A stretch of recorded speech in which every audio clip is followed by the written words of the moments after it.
ఏంటి, నేను ఇండియాలో ఉన్నానా? ఇది ఇండియన్ మార్కెట్ ప్లేస్లో ఉందేంటి? ఓ అమ్మాయి, ఎవరు నువ్వు? ఎక్కడి నుంచి వచ్చావు తల్లి? ఎవరినో వెతుకుతూ ఉన్నట్టున్నావు. అవునండి, మేమిద్దరు స్నేహితులం. నా స్నేహితుడు అక్కడే ఉండిపోయాడు. నేను అతనిని ప్రమాదంలో వదిలేసి వచ్చాను. నేను మంచి స్నేహితురాల్ని కాదండి. ఓహో, స్నేహమా? సరే, నీ స్నేహితుడిని వెతుకుదాం కానీ స్నేహాన్ని గురించినటువంటి మంచి కథ ఒకటి చెప్తాను, విను. మాది మాల్గుడి అనే గ్రామం. ఆ గ్రామంలో ఒక మంచి బజార్ ఉండేది. ఆ బజార్లో ఒక కుక్క నివసిస్తూ ఉండేది. అది పెద్దగా ఆకర్షణీయమైంది కాదు, మంచి జాతికి చెందిన కుక్క కూడా కాదు. మనం అందరం ప్రతిరోజు చూస్తూ ఉంటాం కదా, ఎక్కడ చూసినా కనిపించేటువంటి సాధారణ కుక్కల్లో ఇది కూడా ఒకటి. తెలుపు రంగుతో ధూళి రంగులో కనిపించేటువంటి చర్మం. ఎవరు కత్తిరించారో తెలియదు కానీ చిన్న వయసులోనే దాని తోకను కత్తిరించారు. రోడ్డుపై పుట్టింది. మార్కెట్లో పడేసేటువంటి మిగిలిపోయిన ఆహార పదార్థాలు, చెత్తని తింటూ పెరిగింది. దాని కంటి చుట్టూ నల్లని మచ్చలు ఉండేవి. దాని నడకలో పెద్దగా ప్రత్యేకత ఏమీ లేదు కానీ అవసరం లేని తగువుల విషయంలో మాత్రం చాలా తపన పడిపోయేది. ఏదైనా ఎదురుగా తనకు వేరే కుక్క కనబడితే దానితో కయ్యానికి కాలు దూకుతూ ఉండేదన్నమాట. దాని వయసు 2 ఏళ్ళు కూడా పూర్తవకముందే 100 తగువులు. దాని ఫలితంగా శరీరం నిండా గాయాలే. ఎండాకాలంలో మధ్యాహ్నం వేళ దానికి విశ్రాంతి కావాల్సి వచ్చినప్పుడు ఈ బజార్కి తూర్పు గేటు దగ్గర ఉన్నటువంటి వాగు దగ్గర ఒక కల్వర్ట్లో ముడుచుకుని పడుకునేది. సాయంత్రం అయితే తన రోజువారీ తిరుగుళ్ళ కోసం బయలుదేరేది. చుట్టుపక్కల వీధుల్లో, గల్లీల్లో తిరుగుతూ మిగతా కుక్కలతో తగువులు పెట్టుకుంటూ రోడ్డు పక్కన తిరిగినటువంటి ఆహార పదార్థాలు, తినుబండారాలు తింటూ రాత్రి పడుకునే సమయానికి మళ్ళీ మార్కెట్ గేట్ దగ్గరికి వచ్చేసేది. ఈ జీవితం ఇలా 3 ఏళ్ళు కొనసాగింది. ఆ తర్వాత దాని జీవితంలో ఒక మార్పు జరిగింది. 2 కళ్ళు కనిపించినటువంటి ఒక భిక్షగాడు మార్కెట్ గేట్ వద్ద కనిపించాడు. ఒక వృద్ధ మహిళ ఉదయాన్నే తొందరగా అతన్ని తీసుకుని వచ్చి గేట్ దగ్గర కూర్చోబెట్టేది. మధ్యాహ్నం సమయానికి తినడానికి కొంచెం ఆహారం తీసుకొచ్చేది. అతడు రోజు పొడవునా భిక్షాటం ద్వారా సంపాదించినటువంటి నాణేలను తీసుకుని వెళ్ళేది. మళ్ళీ రాత్రి వచ్చి అతని ఇంటికి తీసుకెళ్ళేది. ఇది ఆ అంధుడైనటువంటి భిక్షగాడి యొక్క దినచర్య అన్నమాట. ఒకరోజు ఆ భిక్షగాడి దగ్గరలోనే ఆ కుక్క పడుకుని ఉంది. మధ్యాహ్నం సమయం భోజనం తినడానికి సిద్ధపడతా ఉన్నాడు. మంచి వాసన వస్తుంది, ఏం కూర మరి? ఆ ఆహారం వాసన దీని ముక్కుకు తగిలింది.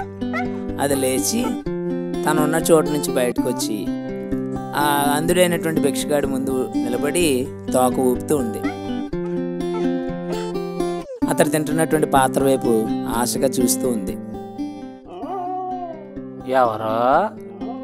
ఎవరు బావయ్యా?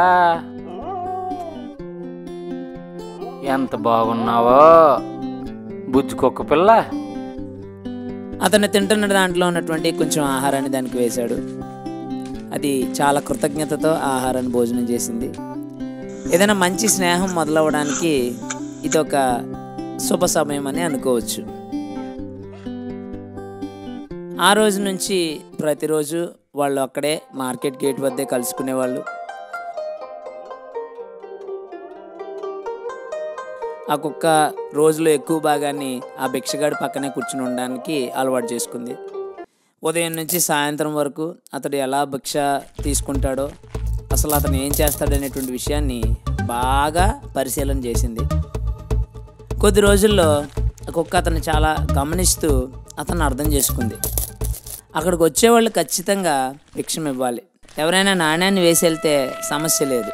ఒకవేళ ఎవరైనా ఆ భిక్షగాడికి ధర్మం చేయకుండా వెళ్తే ఆ కుక్క వాళ్ళని వెంబడించి వాళ్ళ బట్టలను పట్టుకుని నోటితో లాగి ఆ వృద్ధుడి దగ్గరికి వచ్చేలాగా చేస్తుంది. ఎంతో కొంత ధర్మం చేస్తే కానీ వారి యొక్క వస్త్రాలని విడిచిపెట్టదన్నమాట.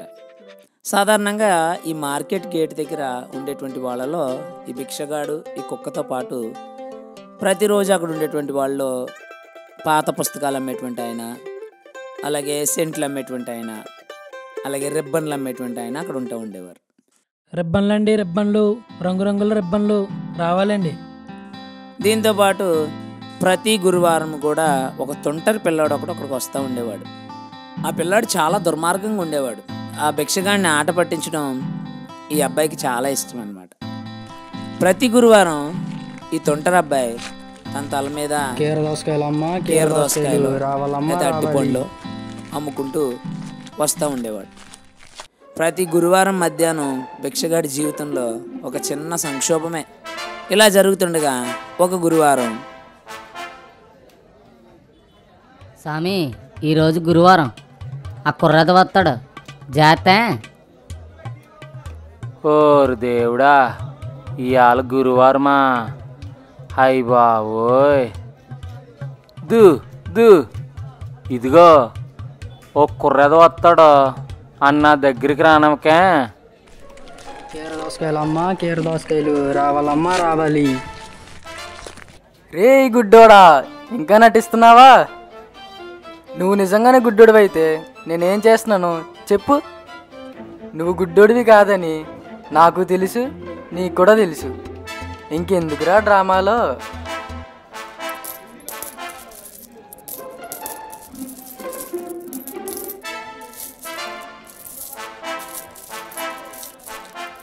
బాబోయ్, ఈ కుక్కని ఎప్పుడు సెట్ చేసావురా?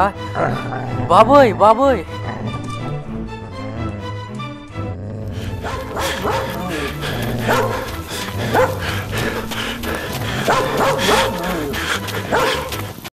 చూసావా స్వామి, ఆ కుక్కకే నువ్వు అంటే ఎంత అభిమానమా?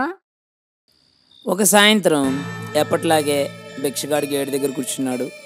తనని తీసుకెళ్ళడానికి ఆ వృద్ధురాలు వస్తుందని చెప్పి ఎదురు చూస్తూ ఉన్నాడు. చాలా ఆలస్యమైంది కానీ తనని తీసుకెళ్ళడానికి మాత్రం ఆ వృద్ధ మహిళ రాలేదు. సాయంత్రం అయింది, రాత్రి అయిపోతుంది. చాలా ఆందోళనగా కూర్చున్నాడు. అతడు ఇలా బాధపడుతూ ఉన్నప్పుడు ఒక పొరుగాయన అతని దగ్గరకు వచ్చాడు. సామి, నేను చెప్పేది గుండె రాయి చేసుకుని విను. నిన్ను తీసుకుని వెళ్ళడానికి ఆమె ఇక రారు. ఈ మధ్యాహ్నం ఆమె చనిపోయింది. నువ్వు జాగ్రత్త. ఆ దేవుడే నీకు సహాయం చెయ్యాలి. ఎలా బ్రతుకుతావో ఏమో.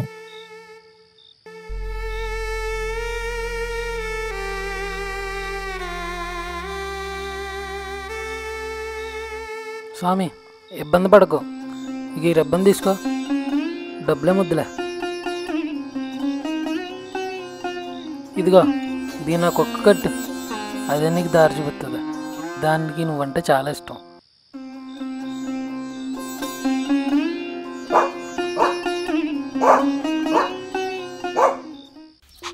ఇప్పుడు కుక్క జీవితం పూర్తిగా కొత్త మలుపు తిరిగింది. అది చనిపోయినటువంటి ఆ వృద్ధ మహిళ స్థానాన్ని తీసుకుంది. ఆ వృద్ధ మహిళ ఎలా అయితే ఈ అంధుడైనటువంటి భిక్షగాడికి దారి చూపిస్తుందో, ఈ కుక్క కూడా ఆ దారి చూపించేటువంటి పాత్రను తీసుకుంది. తన స్వేచ్ఛ మొత్తం కోల్పోయింది. తన ప్రపంచం మొత్తం ఆ తెల్ల రిబ్బనే అయిపోయింది. ఆ వ్యాపారి ఇచ్చినటువంటి ఆ తెల్ల రిబ్బన్తో తన మెడకు కట్టి మరొక వైపుని ఆ భిక్షగాడు పట్టుకుంటాడు. ఈ భిక్షగాడికి దారిని చూపించేటువంటి బాధ్యతని తను తీసుకుంది. ఈ కుక్క జీవితంలో తన పాత స్నేహాలు, పాత సంచారాలు అన్నిటినీ పూర్తిగా మర్చిపోవాల్సి వచ్చింది. ఎప్పుడూ కూడా ఆ తెల్ల రిబ్బన్కి చివర కట్టుబడి ఉండాల్సి వచ్చింది పరిస్థితి.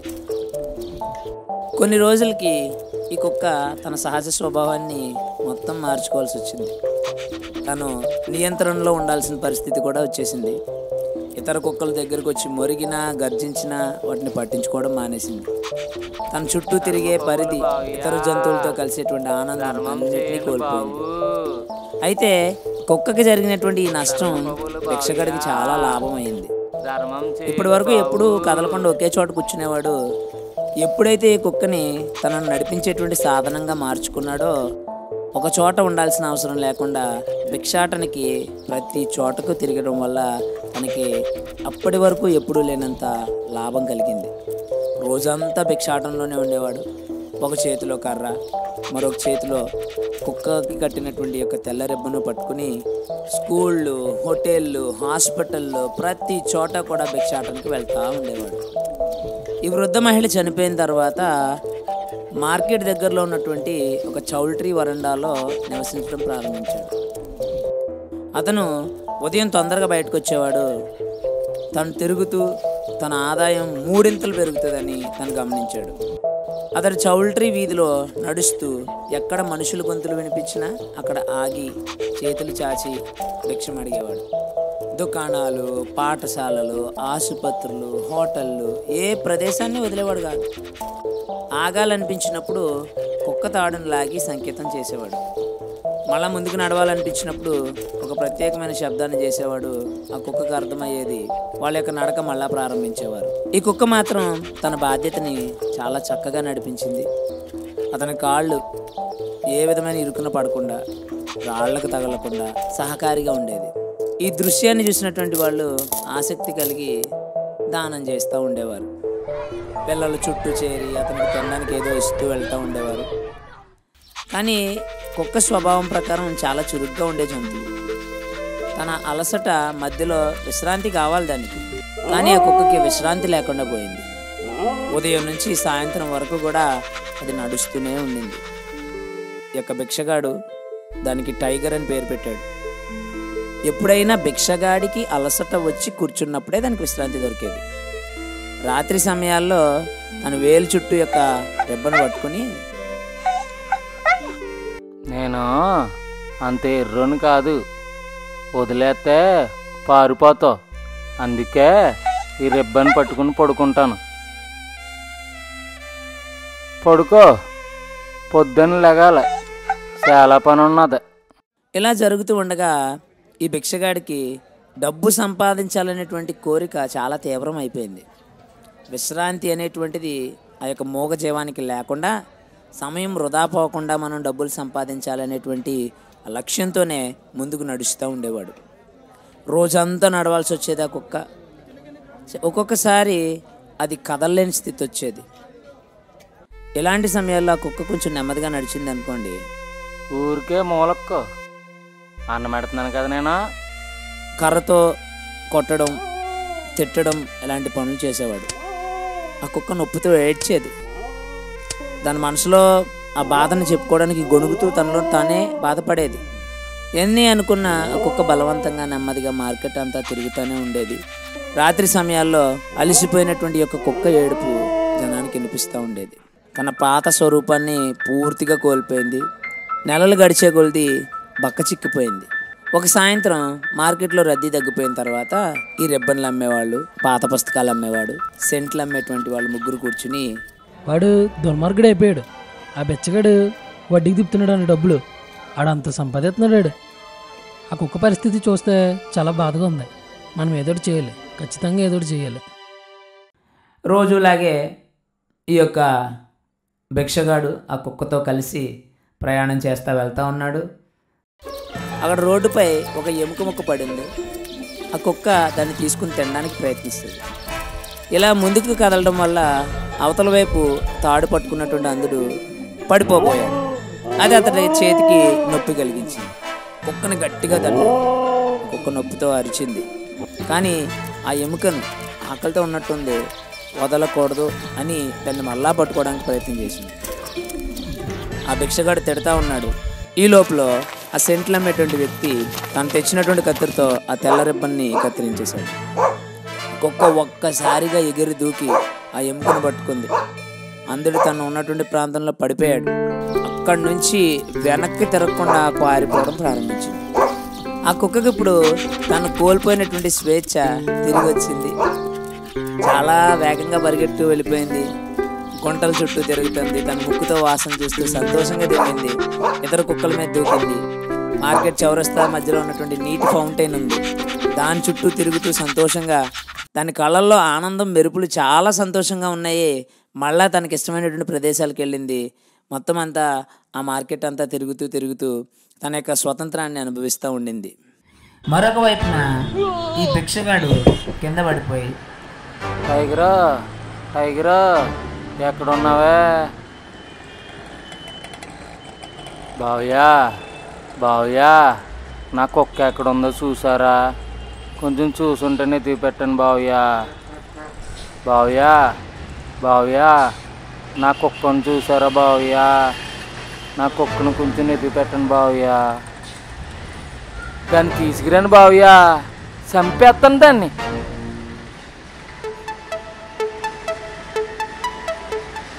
కొన్ని రోజుల తర్వాత స్వామి కనబడట్లేదు. ఏమైపోయి ఉంటాడో? ఆ కుక్క కూడా కనబడట్లేదు. అందురైనటువంటి ఒక భిక్షగాడు వచ్చేటప్పుడు ఒక శబ్దం వినబడేది, టక్ టక్ టక్ టక్ అని. ఆ యొక్క కర్ర నేలను తాకినప్పుడు వచ్చే శబ్దం. ఆ శబ్దం వినబడగానే మళ్ళా అక్కడ ఉన్నటువంటి ఆ రిబ్బన్లు అమ్మేటువంటి వాళ్ళు, సెంట్ అమ్మేటువంటి వాళ్ళు, అలాగే అక్కడ ఉన్నటువంటి పాత పుస్తకాలు అమ్మేవాళ్ళు కూడా వచ్చి చూశారు. స్వామి ఎక్కడికి వెళ్ళిపోయి ఉన్నాళ్ళు? ఏమైపోయావు? నువ్వు ఇక రావేమో లేవేమో అనుకున్నాం. మీకు తెలుసా బావయ్య ఏం జరిగిందో? ఈ కుక్క నన్ను వదిలేసి పారిపోయింది బావయ్య. దిక్కులేనిలోగా అక్కడే పడున్నాను బావయ్య. ఇంకా 2 రోజులు 3 రోజులు ఉంటే నేను చచ్చిపోతాను బావయ్య. తినలేదు, తిప్పలేవు, దిక్కు లేదు, డబ్బులు కూడా లేవు బావయ్య. ఒంటరిని అయిపోను బావయ్య. ఆ మూలనే అలా దిక్కులేనిలో పడి ఉండిపోను బావయ్య. ఎవరైనా చూస్తారేమో అని చూశాను బావయ్య. ఎవరు రాలేదు బావయ్య. ఇది ఇంకో రోజులో రాకపోతే నాకు పాడు కట్టేద్దరు బావయ్య. కానీ ఇది వచ్చింది బావయ్య. చంపేద్దాం అనుకున్నాను బావయ్య. గట్టి కూడా ఇచ్చాను బావయ్య. ఎంతైనా కుక్క కదా బావయ్య, సేమించేశాను బావయ్య. అది రోడ్ల మీద చెత్త చెదారం తినేసి బతికేచ్చు బావయ్య. కానీ రోజు సమయానికి కథ ముద్దాడేస్తాను బావయ్య. అందుకని వచ్చేసింది బావయ్య. ఈసారి ఇది ఎక్కడికి వెళ్దు బావయ్య. ఇదిగో బావయ్య, ఇనుప గొలుసుతో కట్టేశాను బావయ్య. ఈసారి మళ్ళా చూసినప్పుడు ఆ కుక్క కళ్ళల్లో నిరాశ కనబడుతుంది. కానీ మరి బుద్ధిహీనతో లేకపోతే దాని యొక్క నమ్మకత్వమో తెలియదు, కానీ ఆ యొక్క అందుని దగ్గరికి అది తిరిగి వచ్చింది. మళ్ళా కథ మామూలే. అది పొరపాటున అటు ఇటు వెళ్ళిన కర్రతో కొడతా ఉన్నాడు, తిడతా ఉన్నాడు, ఇష్టం వచ్చినట్టు కుక్కని చాలా హీనమైన స్థితిలో చూస్తూ ఉన్నాడు. అయినప్పటికీ కూడా ఆ కుక్క యొక్క జీవితం ఆ అందునితోనే కొనసాగిస్తూ ఉంటుంది. దాన్ని ఎవరూ కాపాడలేరు, ఎందుకంటే దాని నాశనాన్ని కోరుకుంటూ తిరిగి మళ్ళా అది ఆ అందుని దగ్గరికి చేరింది. ఇదమ్మా అమ్ము కథ. స్నేహం అనేటువంటిది చాలా రకాలుగా ఉంటుంది, సరేనా? నువ్వు నీ స్నేహం గురించి బాధపడాల్సిన పని లేదు. బయలుదేరి వెళ్ళు, కాలమే నీకు సమాధానం చెప్తుంది. ఆ యొక్క టైం మిషన్లో ఎక్కి తిరిగి మళ్ళా నీ స్నేహితుడిని కలుసుకుంటావు. మీరందరూ ఇంటికి వెళ్ళాలని ఆశిస్తున్నాను. జాగ్రత్త తల్లి, మళ్ళా కలుసుకుందాం.